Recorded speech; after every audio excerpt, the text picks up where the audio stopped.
Barangay Love Stories. Love Stories.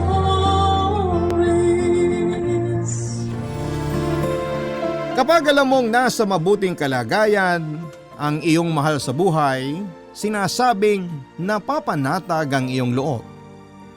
Pero sa damdamin masasabing panatag ang loob kung kayo ay may tiwala sa isa't isa. Ikaw kabarangay, gaano ka kapanatag ang loob mo kapag hindi kayo magkasama ng minamahal mo?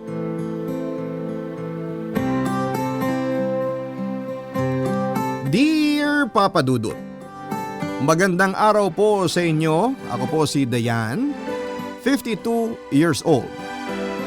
Isa po akong dentista at wala na po ang mga magulang ko at ang nag-iisang kapatid ko ay nasa ibang bansa naninirahan.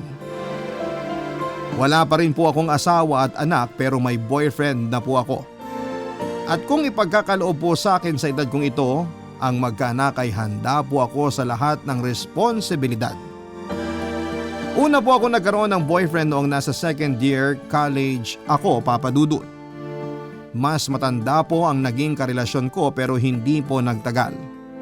Nagkaroon pa po ako ng dalawang boyfriend matapos noon na hindi din po nagtagal. Ewan ko po ba kung bakit puro matatanda sa akin ang nakakarelasyon ko. Papadudot, hindi lang po 2 o 5 taon ang agwat sa akin ang mga naging boyfriend ko kundi 10 hanggang 12 taon. Lahat sila ay pare-pareho lamang ang dahilan ng paghihiwalay namin. At ito ay ang pambababae. Matapos ang huling failed relationship ay sinabi kong hindi na ako makikipagrelasyon pang muli. Hanggang sa may isang lalaki na nanligaw sa akin. Hindi po siya mas matanda sa akin kundi mas bata. Opo, Papa Dudut. Mas bata po siya ng sobra-sobra. Kalahati po ng edad ko. 48 po ako noon at siya naman ay 24 nang magkakilala kami. Siya po si Sean, isang architecture student. Pero may part-time job po siya bilang researcher sa isang kumpanya. Sinabi ko na po sa kanya noon na wala na akong interes sa pakikipagrelasyon. Pero makulit po siya. Kahit na anong taboy ko ay mas lalo siyang lumalapit. Hindi lang po sa natatakot akong maloko uli pero natatakot po ako sa husga ng lipunan tungkol sa agwat ng edad namin. Kaya mas lalong nilayuan ko siya. Ewan, Papa Dudut, kung anong nangyari kasi doon din kami bumagsak. 2 taon matapos niya akong ligawan ay napasagot niya ako. 50th birthday ko noong sagutin ko siya at kahit ako ang may birthday ay mas masaya pa siya kesa sa akin. Sinagot ko siya dahil sobrang bait po kasi niya at isa pa ay baliwala sa kanya ang agwat ng edad namin. O kung ano man ang sinasabi o sasabihin ng tao. Madalas ay siya pa ang nakikipag-away sa tuwing may tumutuya sa akin na isa daw akong cradle snatcher. Dahil doon ay lalo akong napamahal sa kanya. At kinalimutan ko lahat ng inaalala ko noon. Masaya kami kahit busy siya dahil graduating na siya sa kursong architecture ay hindi naging balakid ang mga oras namin para maging masaya. Isa pa ay wala naman akong nakikita o nararamdaman na may nagbabago sa kanya.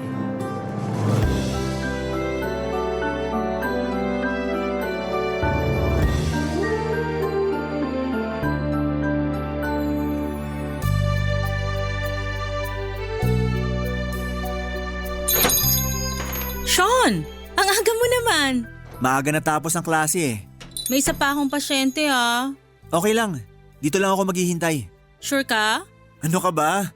Para namang iba ako sa'yo. Wala, baka lang mainip ka eh. Nandyan ka lang naman sa loob. Magkalapit lang tayo kaya hindi ako maiinip. Ayan ka na naman sa matatamis na salita mo eh. Ayaw mo ba? Siyempre gusto. Parating pa lang naman yung pasyente. Ayos! Eh di, pwede ba tayong magkwentuhan? Araw-araw na tayo nagkukwentuhan. Siyempre araw-araw may bagong kwento. Bakit ka ba nakatayo dyan? Maupo ka nga dito sa tabi ko. Ay, sorry. Clinic mo pala to.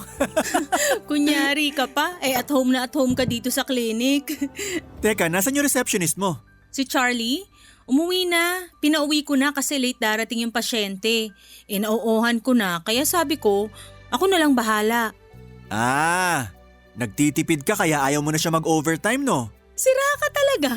Siyempre okay lang na mag-overtime siya, no? Kaso nagpaalam siya 2 weeks ago na may pupuntahan daw siya. Nawala naman sa isip ko na aalis pala siya. Napao na nga ako sa pasyente kaya di ko na mabawi. Di bale, doktora. Ako ang assistant mo ngayon. Naku, wag na. Baka kung ano pang maabot mo sa akin. Grabe ka ah. Alam mo bang binabasa ko yung ilang libro mo sa bahay na tungkol sa dentistry? Bakit mo naman binabasa? Siyempre, gusto ko marunong ako ng kahit konti. Kasi baka mamaya kailanganin mo ang tulong ko. Gaya ngayon. O siya, assistant na po kung assistant. Ano ba ang unang gagawin, doktora? Pakimop yung sahig. Ha? Kasama ba sa ginagawa ng assistant yan? Siyempre, assistant ka nga, di ba? Alam nga namang ako gumawa. Siyempre, assistant ang gagawa. Ganun ba? Nasaan ba yung map? Biro lang. Halika na nga dito, umupo ka na. Ikaw talaga? Biro lang. Oh, kamusta ang klase mo? Ayun, pinauwi nga kami ng maaga. Para daw makapag-review sa finals na magsisimula bukas. Ha? Finals niyo na pala, ba't nagpunta ka pa dito?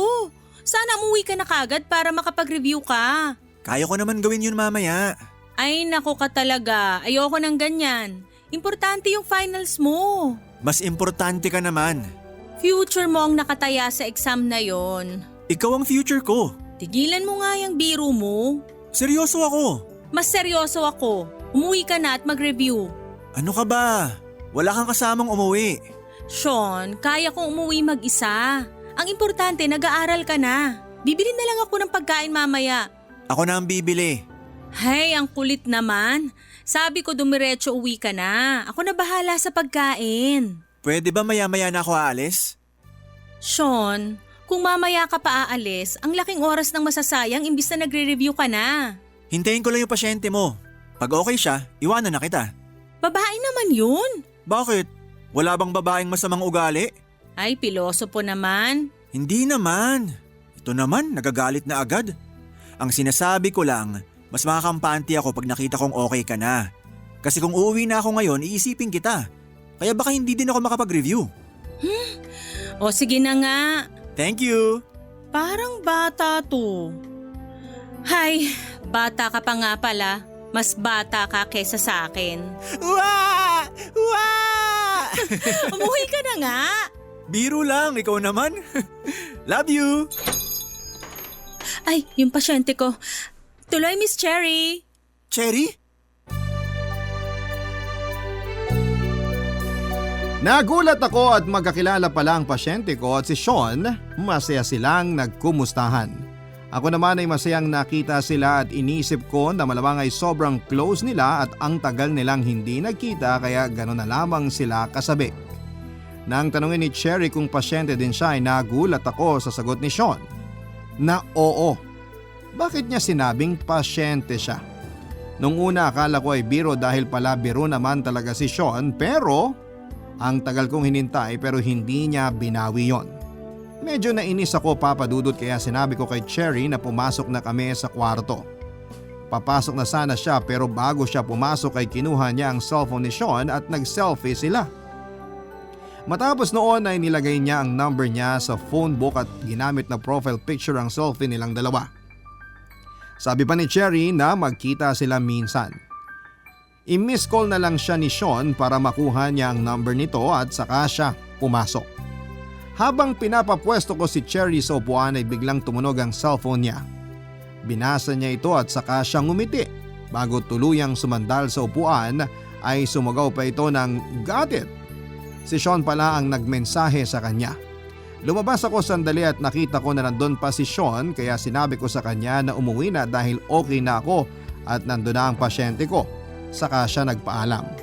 Habang nililinis ko ang ngipin ni Cherry ay nagtanong na din ako ng ilang bagay kung bakit at paano sila nagkakilala ni Sean. Magkaklase daw sila sa high school at si Sean daw ay ang crush ng bayan. Hindi na ako nagtanong pa uli dahil kailangan ko nang simulan ang paglilinis ng ngipin niya. Nang matapos kami ay nagulat pa siya na wala na si Sean na akala niya ay pasyente din. Sinabi ko na lamang na nagpa-schedule na lamang uli dahil may pupuntahan. Bago umalis ay sinabi pa ni Cherry na tatawagan niya na lang si Sean, saka siya umalis. Papa Dudut.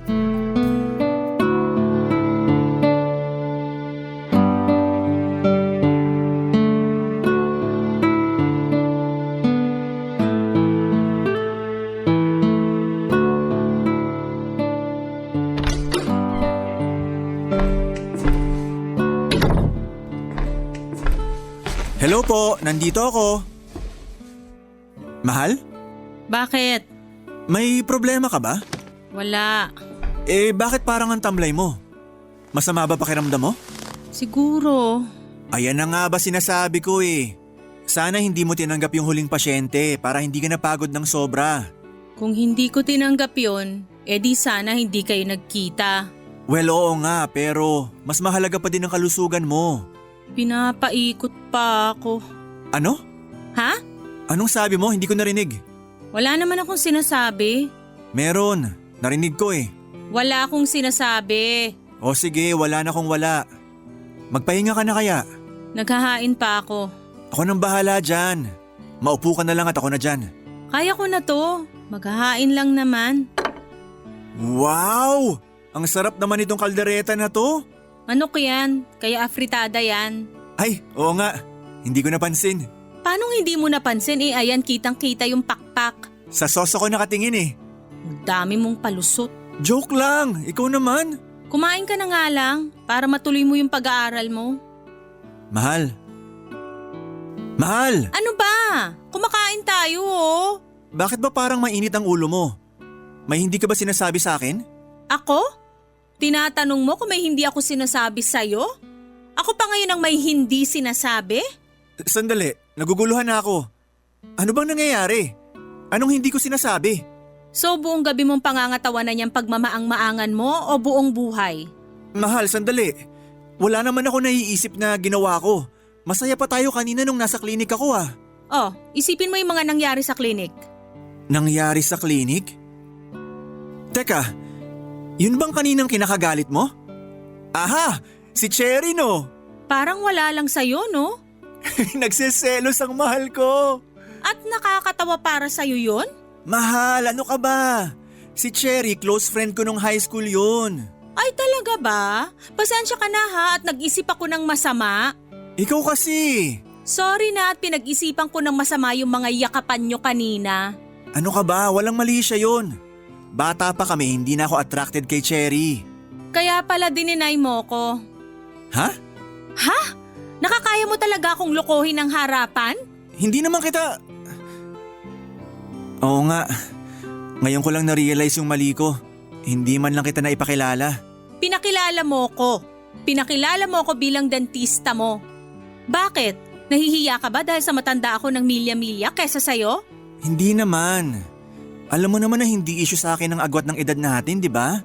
Bakit hindi mo ako napakilala ng girlfriend mo man lang kahit hindi fiancé? Sorry.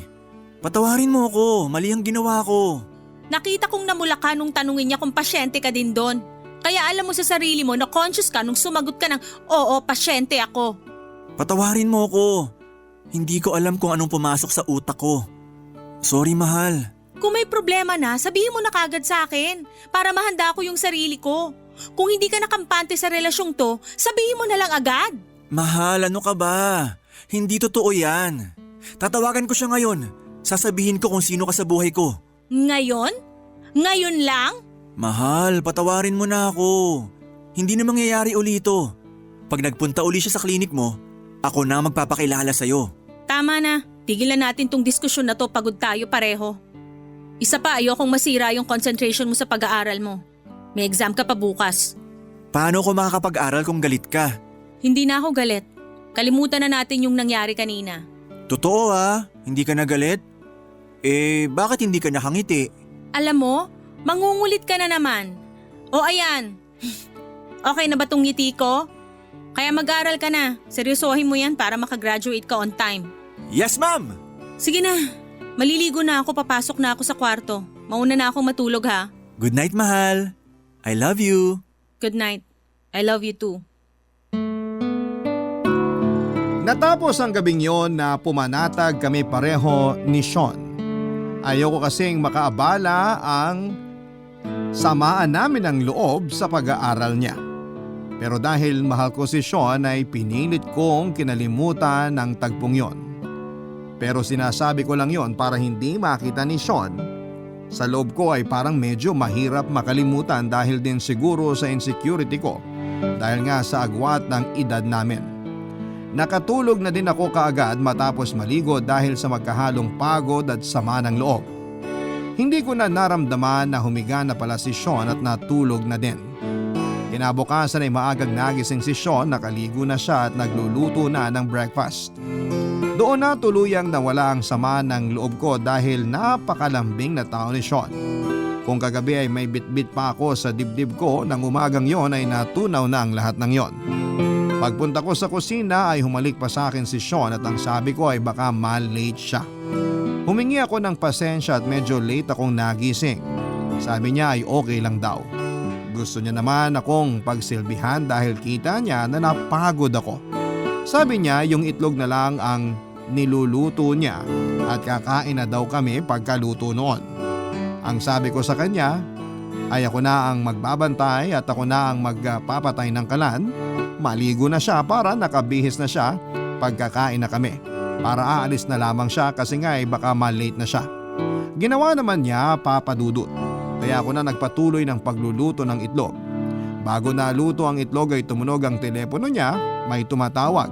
Nagbibihis pa si Sean kaya kukunin ko na sana para dalhin sa kanya, pero laking gulat ko nang makita ko na ang selfie nila ni Cherry ang nasa screen. Tumatawag si Cherry sa kanya.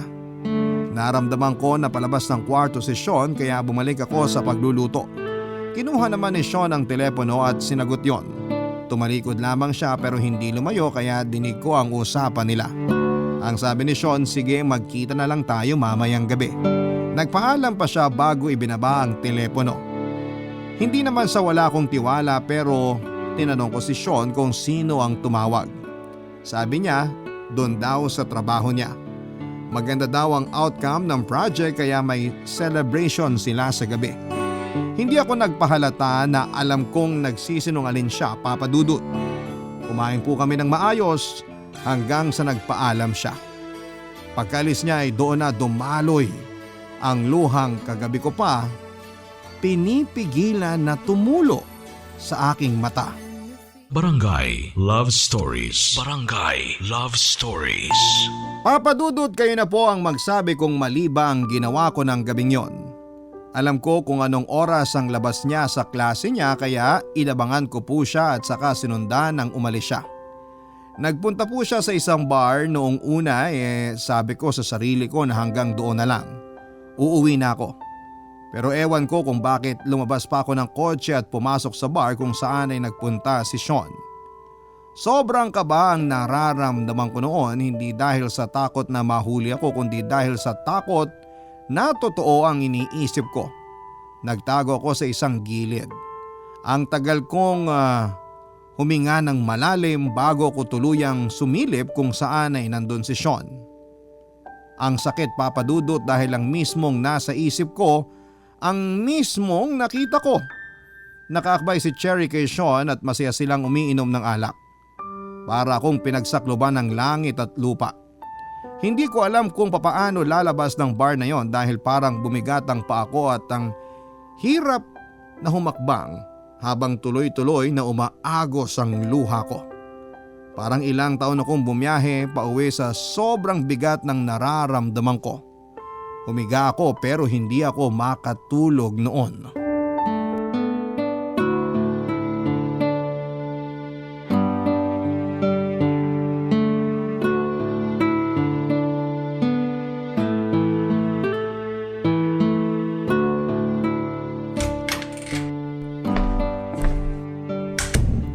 Good evening, mahal.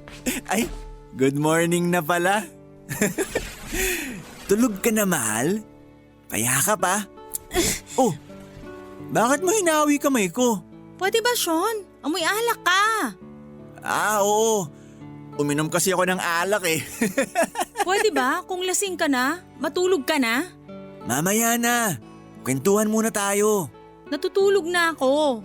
Kung natutulog ka, bakit ka nagsasalita? Tigilan mo ako, Sean. Mahal, alam mo ba? Ang galing ko sa exam kanina. Lahat nasagot ko. At kampante ako sa mga sagot ko. Kaya deserve ko ng kiss. Sean, pwede ba? Amoy alak ka. Mahiya ka naman sa akin. Ngayon pa ba tayo magkakahiyaan? Kung wala ka ng hiya, wag mo akong idamay. Ay, galit na naman ang mahal ko. Matulog ka na. Ano ba nangyayari? Pwede ba mag-usap tayo? Kung makikipag-usap ka, umayos ka. Bakit ba ang init ng ulo mo? Ano bang gusto mong pag-usapan natin? Tayo. Anong tayo? Anong tayo? Eh di ang relasyon natin. Bakit? Anong tungkol sa relasyon natin? Kung saan na ba tayo dapat? Sean, saan na nga ba tayo dapat? Dapat pinag-iisipan na natin ang pagpapakasal. Bago natin isipin yan, siguraduhin muna natin na tayo na nga ang dapat. Ano bang sinasabi mo? Matagal-tagal na tayo nagsasama. Kasal na lang naman ang kulang sa atin. Kulang pa tayo sa katapatan. Mahabang panahon na ang pagsasama natin. Siguro naman sapat na yun para mapatunayan natin na tapat tayo sa isa't isa. Sigurado kang wala kang nililihim sa akin? Wala. Ano naman ang ililihim ko sa'yo? Ewan ko. Kita mo na, wala kang maisip. Nagbibiruan ba tayo? Ito naman ang sensitive. Tumawa lang naman ako. Uy, bakit natahimik ka? San ka galing? Sa bahay nung head namin. Saan? Sa Pasay. Sinong kasama mo? Yung buong team namin. Ano bang meron? Birthday nung team head namin. Birthday? Oo, Di ba sabi mo kanina dahil maganda ang outcome ng project nyo kaya kayo magse-celebrate? natatandaan mo pala eh. Kala ko nakalimutan mo na eh. Alam mo niloloko mo ako. Ito naman. Tiningnan ko lang naman talaga kung natatandaan mo pa. Bakit ba hindi mo pa sabihin ang totoo? Akala ko ba tapat ka sa akin? Ano ba yun? Umamin ka na kung saan ka galing. O sige na, galing ako sa bar. Sinong kasama mo? Hindi mo naman siya kilala eh. Hindi ko kilala? Sigurado kang hindi ko kilala? Yung team head namin. Sean, ano ba nangyayari sa'yo? Hindi ka naman ganyan dati. Hindi ka naman nagsisinungaling dati. Kilala ko kung sino kasama mo. Nandun ako sa bar. Nakita ko kayo ni Cherry. Ngayon, sige,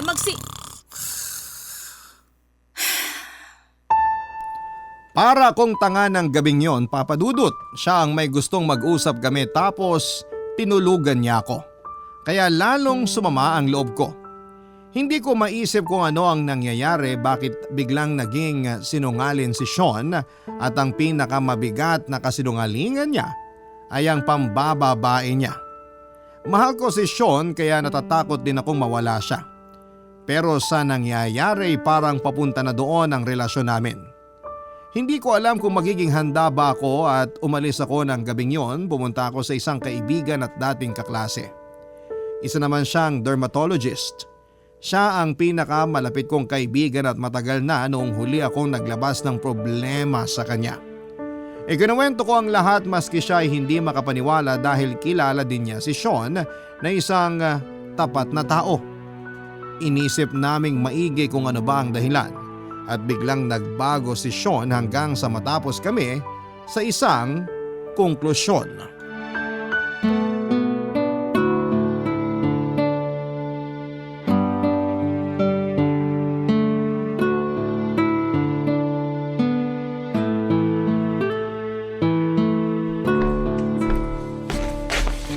Nandiyan ka na pala.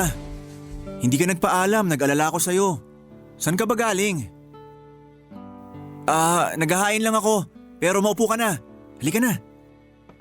Saan ka natulog? Sa kaibigan ko. Sino? Bakit? Wala naman, gusto ko lang malaman. Natulog ako sa bahay ng kaibigan kong babae.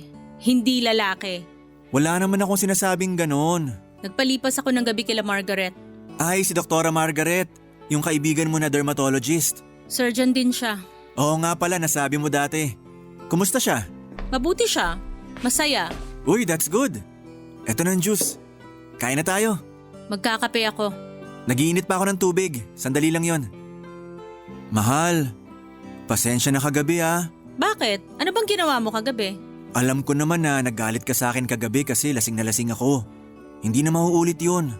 Yun lang ba? Kinulit ata kita kagabi. Hindi ko na matandaan ang pinag-usapan natin eh.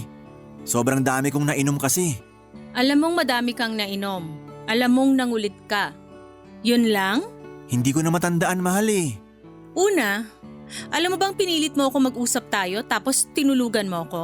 Sorry. Sorry talaga.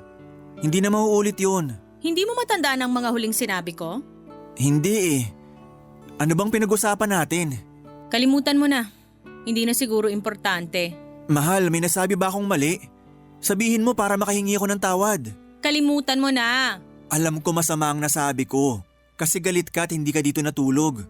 Pero kahit hindi mo sabihin, hihingi pa din ako ng tawad. Patawarin mo na ako, mahal ko. Hindi ko na pasasamain uli ang loob mo. Hindi na ako iinom kahit kailan, pangako yan. Sean, may pagkukulang ba ako sa'yo? Ano? Wala. Hindi na ba kita napapagsilbihan ng tama? Hindi. Napaka maalalahanin mo nga eh. Ano ba yung mga iniisip mo? Anong mga ayaw mo sa akin? Anong mga mali ko? Anong problema mo sa akin?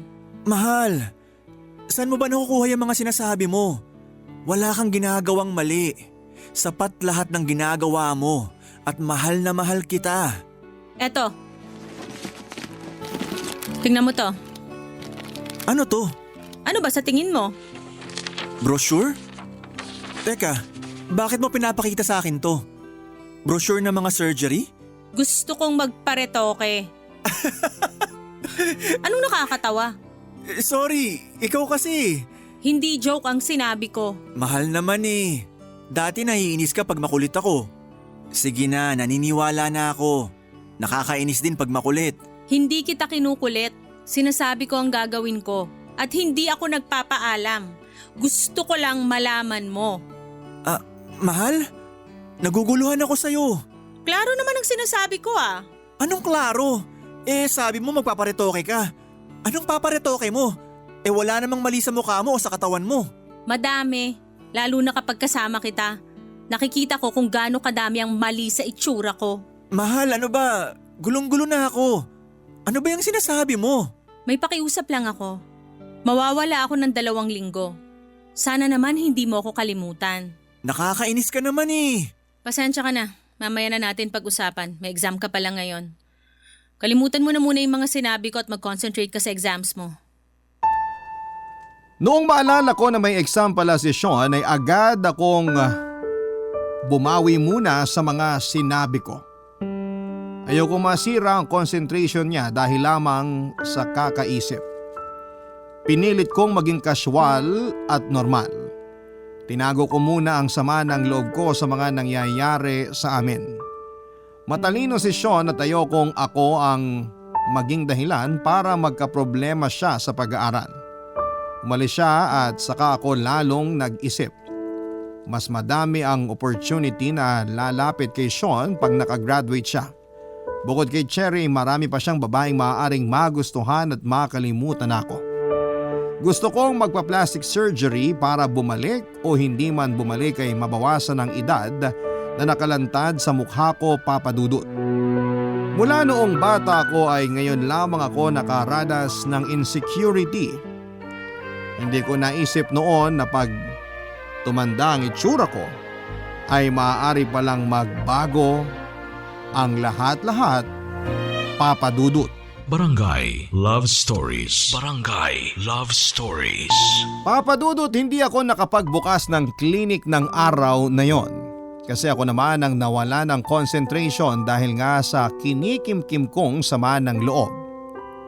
Ayokong dalhin sa trabaho ang personal na problema ko. Kaya sinabihan ko na lamang ang mga tao ko sa klinik na huwag munang pumasok. Pero may sweldo pa din sila sa araw na yon. Hindi ko alam ang gagawin ko, Papa Dudut, gulong-gulo ako. Kasi kung hindi ako magpapa-opera, baka iwanan na lamang ako ni Sean at sumama na kay Cherry. Pero kung magpapa-opera naman ako ay baka iwan pa din ako ni Sean dahil Sa tunog ng usapan namin ay ayaw niya ang ideya ng pagpaparitoke. May pagka-immature si Sean pero alam kong matalino siya. At alam kong alam niya ang sinasabi ko at ramdam ko ang pagtutol niya sa planong yon. Nagpalipas ako ng oras sa isang resto ilang kanto lamang mula sa klinik. Habang nakaupo ako ay biglang lumapit ang waitress at tinanong ako. Nagkagulatan kami dahil ang waitress ay si Cherry. Doon pala siya nagtatrabaho. Papa Dudut, hindi ko alam kung ano ang meron sa babaeng yon kasi parang wala lang sa kanya. Noong maalala ko na hindi naman pala kasi ako pinakilala ni Sean sa kanya. Kaya siguro ang alam niya ay dentista lamang ako ni Sean. Magiliw siyang nagkwento. Hanggang sa umabot sa kwentong pakiramdam niya daw ay magpo-propose na sa kanya ang boyfriend niya kasi halata niya daw na may binabalak ito. Pero ayaw niya lang daw na i-entertain yung pakiramdam kasi gusto niya din na masurpresa pag nag-propose na sa kanya ang boyfriend niya. Sa harap ko, Papa Dudut, ay diretsahan niyang ikinuwento ang mga nangyari sa kanila ni Sean. Puputok na ang dibdib ko kaya bigla ko na lamang sinabi sa kanya na may pasyente pala ako at nasa klinik na. At saka ako nagmamadaling umalis at umuwi na lamang ng bahay. Kahit anong pigil ko ay tumutulo pa din ang luha ko. Sabi ko sa sarili ko na ilalaban ko ang pagmamahalan namin ni Sean. Kaya itutuloy ko na talaga ang pagpaparitoke. Kung pagkatapos noon ay iwan pa din ako ni Sean, at least ipinaglaban ko.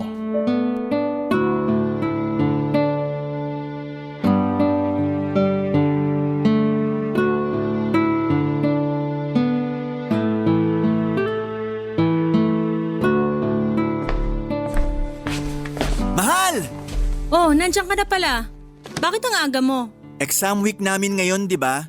Kaya pagtapos ng exam, pwede nang umalis. Galing ka sa school? Mahal talaga. Siyempre, may exam nga, di ba?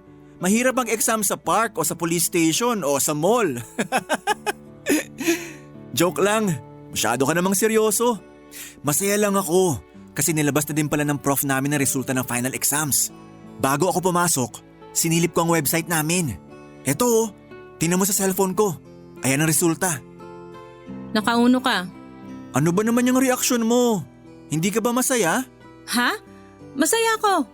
Pasensya ka na. Masama lang siguro ang pakiramdam ko. May sakit ka ba? Teka, oo nga. Bakit ang aga mo dito sa bahay? Hindi na muna ako nagbukas ng clinic.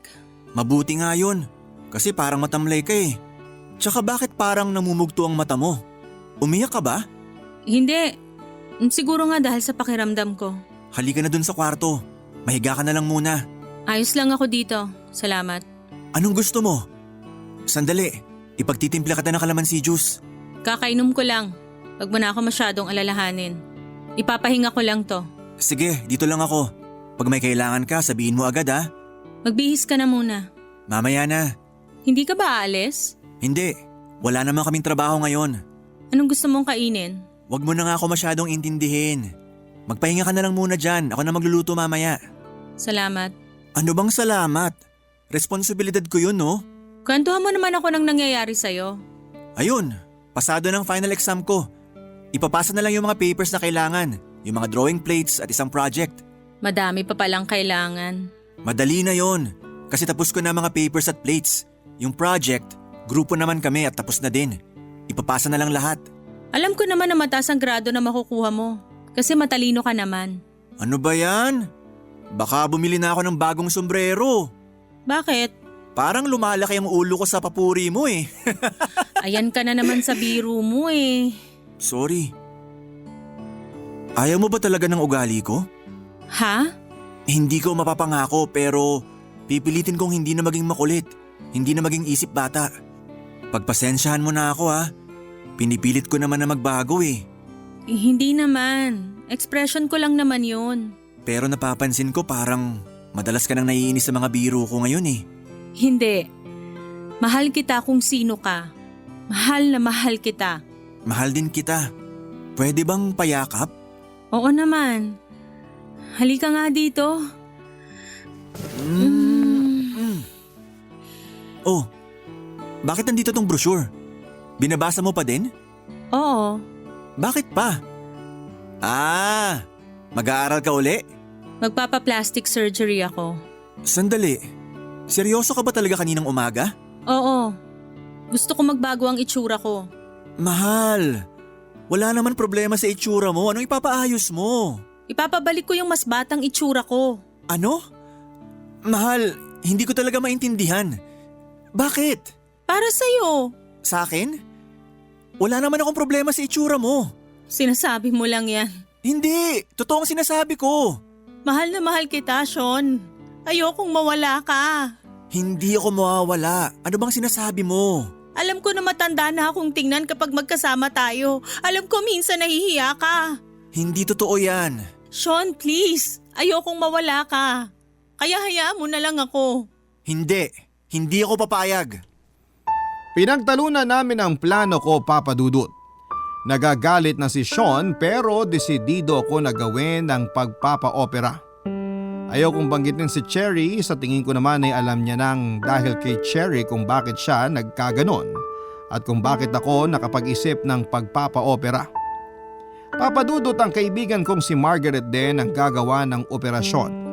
Napag-usapan na namin kung ano ang gagawin sa akin. Para akong baliw, Papa Dudut, umabot ako sa ganong plano dahil mahal na mahal ko si Sean. Dahil sa nagtalo kami ay si Sean naman ang sumama ang loob at umalis. Paulit-ulit na lamang, Papa Dudut, sa tuwing magkakasamaan kami ng loob. Isa sa amin ang umaalis ng bahay. Pero kailan lang naman nagsimula ang ganon mula noong dumating si Cherry. Hindi ko pa alam kung mahahabol ko pang mapigil ang pagpopropose ni Sean na sinasabi ni Cherry, pero mabuti na yung may ginawa kesa sumuko na lamang.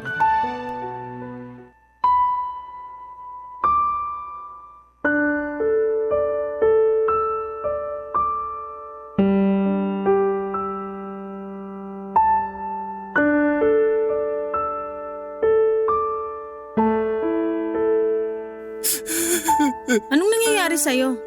Bakit ka umiiyak? Mahal, Ano bang nangyayari sa'yo? ano ba nangyayari sa atin? Hindi mo na ba ako mahal? Hindi totoo yan. Mahal kita. Mahal na mahal. Bakit parang lumalayo ka na? Hindi ako lumalayo. Mahal, sabihin mo naman kung may nagawa ba ako. Ha?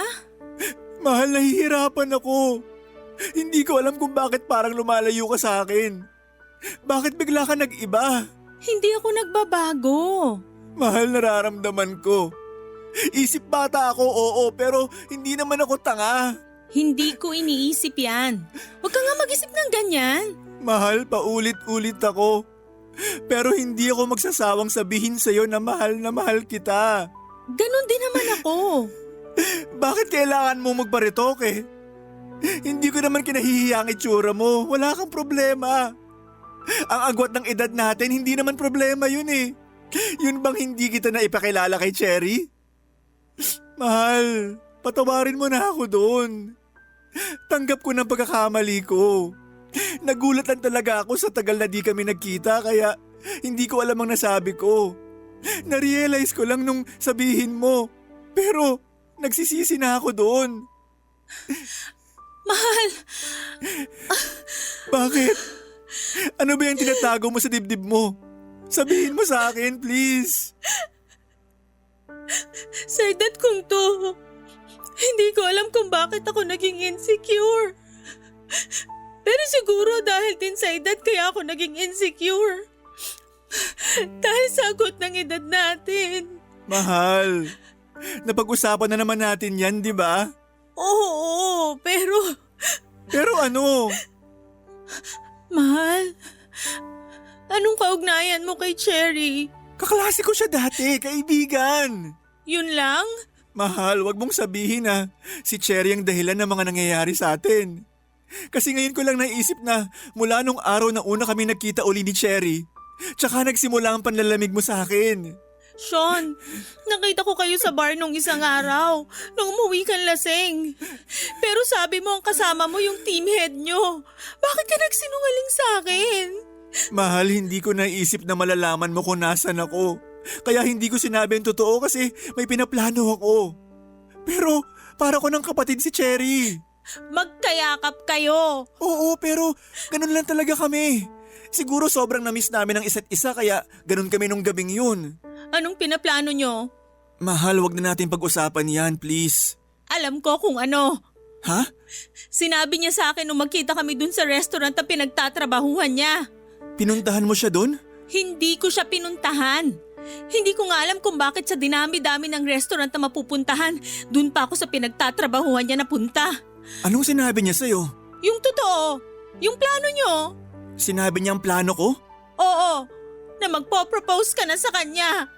Ano? Nagulat ka? Kasi totoo. Kaya gusto ko magparetoke para mabawi kita sa kanya. Yun na lang ang naisip kong paraan. Dahil alam kong mas gugustuhin mo ang mas bata kesa sa akin. Hindi totoo yan. Sandali. Ano magpo-propose? Sinabi niya magpo-propose ako?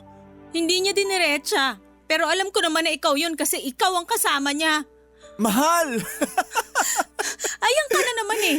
Lagi mong ginagawang kalokohan ng seryosong usapan. Kasi mali ka, mahal. Hindi ako magpo-propose sa kanya. Ang magpo-propose sa kanya si Dennis. Yung 6 years na niyang boyfriend. Ano?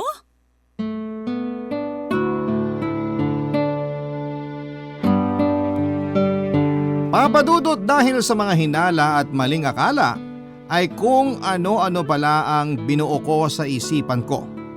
Totoong may 6 years ng boyfriend si Cherry at sa katunayan ay imbitado kami sa engagement nila.